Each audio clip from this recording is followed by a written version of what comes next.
Halo, apa kabar? Kembali lagi dengan saya, Bidan Dian Pramasari. Kali ini kita akan membahas seputaran masalah ASI. Tidak jarang ibu-ibu yang baru selesai melahirkan atau ibu yang memiliki newborn baru saja melahirkan, tetapi merasa sangat takut, khawatir, sedih karena kok pada saat dicek ASI, pada saat dicek payudara, ditekan payudaranya kok ASI-nya nggak mancur-mancur, ASI-nya kok nggak keluar, cuman hanya sedikit saja, bahkan tidak keluar. Nah, ini membuat ibu-ibu terkadang takut. Ini bayi saya nangis, tetapi saya tidak bisa memberikan ASI karena ASI-nya belum keluar, sehingga banyak alternatif atau masukan-masukan pendapat yang datang yang mengatakan bahwa memberikan masukan atau memberikan pendapat ya, kalau misalnya bayinya memang nangis terus, tapi kok ASI-nya nggak keluar tuh, aku cek nggak mancur nih, nggak ada yang keluar, berarti kamu belum bisa nyusuin, kasih yang lain aja, kasihan bayi kamu tuh, gitu kan. Nah, di situ terkadang ibu merasa hopeless, duh aku nggak bisa ngasih susu, ngasih ASI bayiku ya, sehingga tapi bayiku nangis. Nah, ini gimana ini solusinya? Apakah harus diberikan susu formula, ataukah aku harus tetap menyusui, ataukah bagaimana, atau memberikan zat makanan yang lainnya, apakah sudah bisa, apakah sudah boleh, sehingga ibu-ibu merasa insecure ya, merasa tidak nyaman dengan dirinya dan bahkan tidak tega melihat kondisi bayinya. Di sisi lain ibunya ingin untuk memberikan ASI, tetapi di sisi lain bayinya nangis pada saat dicek atau dipencet payudaranya, ternyata akhirnya ASI-nya nggak mancur, bahkan sedikit. Ini bisa ngenyangin bayinya enggak? Nah, ini adalah permasalahan yang sering terjadi pada ibu yang baru melahirkan ketika memulai untuk menyusui. Bagaimana tipsnya agar ASI keluar setelah lahiran? Itu adalah membutuhkan sesuatu usaha dan upaya serta teknik dan mekanisme yang tepat untuk dapat melakukan menyusui ASI sesegera mungkin, bahkan memungkinkan untuk melakukan inisiasi menyusui dini atau disebut dengan IMD. Begitu melahirkan, bayinya langsung disusui sehingga bayinya harapannya dapat kenyang, kemudian ibunya merasa tenang. Itu harapannya, tetapi realnya kebanyakan yang terjadi ibunya merasa tidak percaya diri dengan dirinya karena pada saat cek ASI, tes pencet ASI-nya nggak mancur, bayinya nangis. Nah, dengan demikian ibu merasa bahwa ini adalah sesuatu yang sangat effort sekali untuk dia melakukan usaha, sehingga semakin dia berusaha, semakin dia panik, semakin dia kalut, ASI-nya semakin tidak keluar, sehingga menimbulkan permasalahan yang lainnya yang muncul. Bisa ditambahkan nanti bisa diberikan pendapat, dikasih inilah, dikasih itulah. Nah, ini membuat ibu semakin merasa terbebani. Dengan demikian, dari sini harapan saya ibu-ibu sekalian yang nantinya akan melahirkan sudah bisa mempersiapkan dirinya apa yang harus dilakukan pada saat awal pertama menyusui, sehingga ibu berhasil melakukan ASI eksklusif atau pemberian ASI eksklusif dari bayi baru lahir sampai 6 bulan ke depan, dan dilanjutkan dengan 2 tahun atau 3 tahun lebih dengan ASI dilengkapi dengan MPASI atau makanan pendamping ASI yang tepat tentunya. Agar ASI keluar setelah lahiran, yang pertama yang harus ibu perhatikan adalah susui segera. Nah, kenapa disusui segera atau disebut dengan IMD atau istilah kerennya inisiasi menyusui dini? Itu artinya pokoknya segera disusui, segera dinenenin.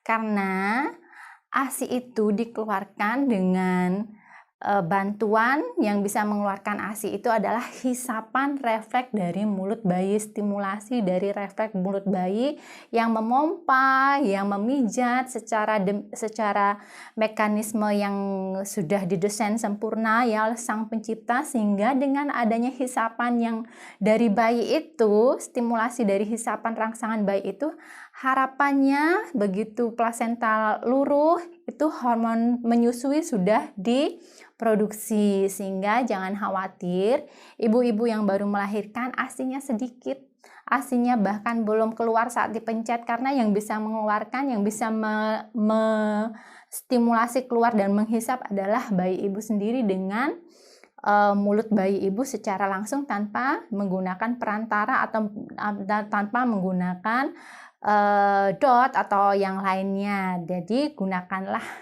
hisapan mulut bayi ibu untuk merangsang keluarnya ASI pada saat awal menyusui. Karena semakin banyak hisapan yang dilakukan oleh bayi, semakin banyak juga prolaktin yang dihasilkan oleh tubuh ibu yang membuat jumlah dari ASI ibu pun menjadi bertambah. Dan yang perlu ibu ketahui, pada hari-hari pertama, awal-awal pertama, memang ASI tidak bisa tidak keluar secara ngucur, secara mancur-mancur, secara basah-basah, karena disesuaikan dengan kapasitas dari lambung bayi itu sendiri. Dan jarang terjadi dari sekian persennya ibu yang melahirkan yang bisa menghasilkan ASI mancur-mancur di awal saat setelah persalinannya. Itu hanya sedikit saja, hanya beberapa saja, berapa persen saja ibu yang dapat menghasilkan ASI sampai mancur-mancur. Tapi secara umum atau kebanyakan ibu yang baru melahirkan ASINya baru netes, baru baru sedikit, karena memang lambung bayi masih kecil sebesar biji kelereng, sebesar kelereng atau sebesar buah ceri. Jadi kecil, kapasitas lambung, daya tampungnya masih sedikit. Dan pada saat awal-awal kelahiran, awal-awal bayi lahir, dia tidak memerlukan asupan yang banyak ya. Karena demikian ASINya baru diproduksi sedikit.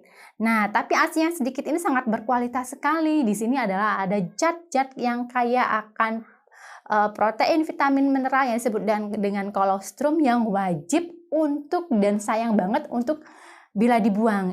Wajib banget untuk diberikan kepada bayinya, karena ini mengandung berbagai macam zat yang penting untuk kekebalan tubuh bayi, intelijitas bayi, kemudian kesehatan dan tumbuh kembang bayi. Ini wajib diberikan dan jangan disia-siakan kolostrum pada hari-hari pertama bayi lahir atau pada saat bayi newborn atau bayi baru lahir. Nah, dengan demikian harapannya ibu dapat lebih tenang dan lebih dapat meyakinkan dirinya bahwa hal ini adalah hal yang fisiologi. Jadi wajib untuk ibu-ibu tetap tenang, melakukan proses menyusui dengan seksama, dengan tepat, dan kemudian lakukan skin to skin, kulit ke kulit, lakukan rawat gabung, jangan memisahkan diri dengan bayi, dan usahakan ibu agar selalu fokus, eye contact dengan bayinya, sehingga dengan demikian harapannya terikat bonding atau terikat ikatan batin antara ibu dan bayi, sehingga meningkatkan hormon kasih sayang ibu di dalam tubuhnya yang dapat membantu untuk menstimulasi hormon-hormon ASI untuk diproduksi. Jadi jangan khawatir dan tetap untuk segera menyusui bayinya. Yang kedua adalah mengaktifkan hormon-hormon menyusui. Di situ adalah di dalam proses menyusui ada dua hormon yang harus bekerja secara berkesinambungan dan bekerja sama, yang harus balance antara satu yang lainnya, antara hormon prolaktin dan hormon oksitosin. Jadi hormon prolaktin ini bertugas untuk memproduksi atau menghasilkan ASI. Kalau hormon prolaktin ini kemudian dihasilkan dengan cara kebutuhan bayinya atau pemenuhan ASINya, permintaan dari bayinya akan diterima oleh si hormon prolaktin, sehingga harus ada si hormon oksitosin yang bertugas mengalirkan atau mendistribusikan ASINya dari tubuh ibu ke payudara ke bayi ibu. Jadi ada hormon oksitosin yang ada hormon prolaktin yang menghasilkan, ada hormon oksitosin yang mengalirkan. Jadi kedua hormon ini harus bekerja secara balance atau berkesinambungan dan harus bersinergi gitu ya. Dan bagaimana caranya hormon-hormon ini dihasilkan? Tentunya dengan hisapan, dengan skin to skin, kemudian dengan ketenangan, dengan nutrisi, dengan pijatan, dan kemudian dengan relax ataupun dengan bonding attachment antara ibu dan bayinya. Jadi hormon-hormon menyusui juga harus diaktifkan dengan berbagai macam hal, karena hormon-hormon ini adalah hormon-hormon yang didominasi oleh rasa ketenangan, kenyamanan, rasa bahagia, kemudian rasa yang merasa dicintai, dikasih sayang. Jadi ini adalah hormon-hormon yang pemalu yang ditimbulkan dari berbagai macam suasana yang menenangkan, penuh kedamaian dan ketentraman. Jadi upayakan hormon-hormon ini bekerja aktif secara berkesinambungan dan secara bekerja sama secara sinergis ya. Dengan demikian harapannya pada saat awal kelahiran atau pada saat awal ibu menyusui, hormon-hormon ini sudah bekerja secara efektif setelah bayi baru lahir atau segera setelah bayi baru lahir. Yang ketiga adalah posisi pelakatan, posisi sikap tubuh ibu, dan diusahakan pada saat latch on atau pelekatan mulut bayi sudah sempurna. Jadi dengan posisi ini akan mempengaruhi mulut bayi ketemu dengan payudara dengan optimal, perut ibu ketemu dengan perut bayi. Ini akan terjadi skin to skin yang optimal, sehingga dengan posisi yang tepat ini diharapkan bayi lebih nyaman pada saat proses menyusui. Jadi kondisinya enak gitu bayinya pada saat menyusui, dan ibunya juga merasa enak pada saat menyusui, karena secara harfiahnya ibu pada saat proses menyusui harus merasakan kenyamanan dan harus enak. Jadi menyusui itu nggak boleh sakit, nggak boleh ada nyeri-nyeri, nggak ada sengkreng-sengkreng, nggak boleh ada sensasi tersebut. Sensasinya harus nyaman, enak, dan menyenangkan. Dan pelekatan juga demikian, karena pelekatan ini berkaitan dengan mulut bayi dan payudara ibu, karena persepsi kita selama ini adalah persepsi ibu-ibu secara pada umumnya bahwa kalau bayi itu menyusu pada puting, kalau putingnya mendelep, putingnya retraksi, putingnya datar, putingnya bermasalah, ibu sudah pesimis duluan. Aduh, aku nggak bisa nyusu nih karena aku memiliki kondisi puting payudara atau nipple yang retraksi, yang masuk ke dalam, yang mendelep, yang datar, bahkan yang bermasalah dan lain sebagainya. Karena prinsipnya adalah menyusui pada payudara, bukan pada puting.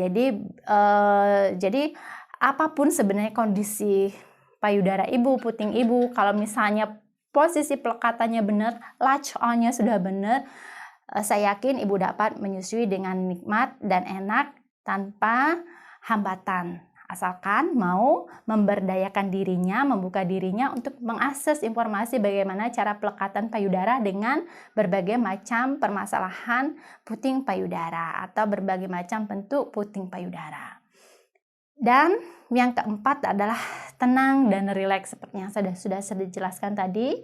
Hormon-hormon menyusui dapat ditingkatkan dengan tenang dan rileks, bisa melakukan pijat oksitosin, bisa melakukan pijat laktasi, bisa melakukan pijat arugaan, bisa melakukan gerakan yoga sederhana untuk meningkatkan atau membooster pengeluaran ASI. Ibu bisa mendengarkan musik-musik yang ibu senengin, ibu bisa melakukan meditasi sebentar, ibu bisa menikmati makanan yang ibu senangi, ibu dapat melakukan mencium aromaterapi yang favorit ibu. Jadi apapun itu yang membuat ibu merasa nyaman, damai, tenang, khusyuk, dan bahagia, lakukan itu. Jadi itu adalah salah satu jalan untuk membuat diri ibu merasa lebih rileks dan nyaman pada saat newborn atau proses kelahiran telah berlangsung. Jadi setelah menyusui awal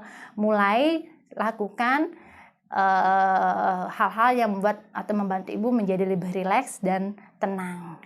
Dan yang kelima adalah tidak jauh-jauh dari kebutuhan biologis yang dasar adalah makanan dan minuman atau cairan. Jadi makanan ini sebenarnya sangat penting banget pada saat ibu yang baru melahirkan. Bagaimana tidak?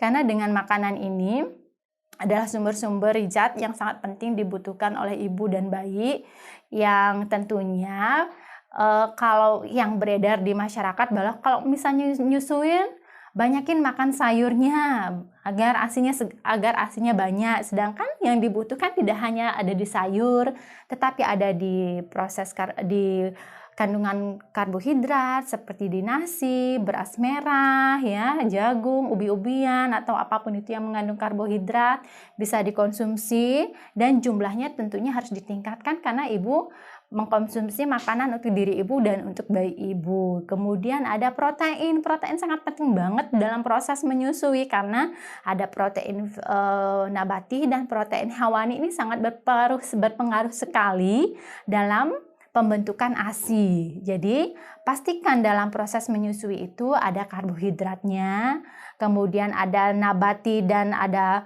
hewaninya, protein nabati dan hewaninya. Minimal ada 3 varian protein nabati dan hewani variasi, misalnya bisa dikombinasi telur, ikan, dan ayam. Misalnya ini diusahakan ada sumber proteinnya dalam menyusui karena ASI komposisi yang berperan penting selain sayuran adalah protein dan karbohidrat, serta jangan lupa cairan 3 liter per hari ya ibu ya. Sebelum menyusui minum air, dan setelah menyusui minum 1 gelas air, dan dipenuhi 3 liter selama 24 jam per hari dalam proses menyusui. Demikian penjelasan saya mengenai seputaran ASI, terutama untuk ibu-ibu yang baru lahiran, agar tidak galau, agar tetap yakin dan percaya diri dalam proses menyusuinya, dan tidak berpaling kepada hal-hal ataupun suplemen ataupun zat substitusi pengganti ASI lainnya, dan tetap kekeh untuk mengasihi bayinya. Terima kasih, semoga bermanfaat dan salam Rahayu.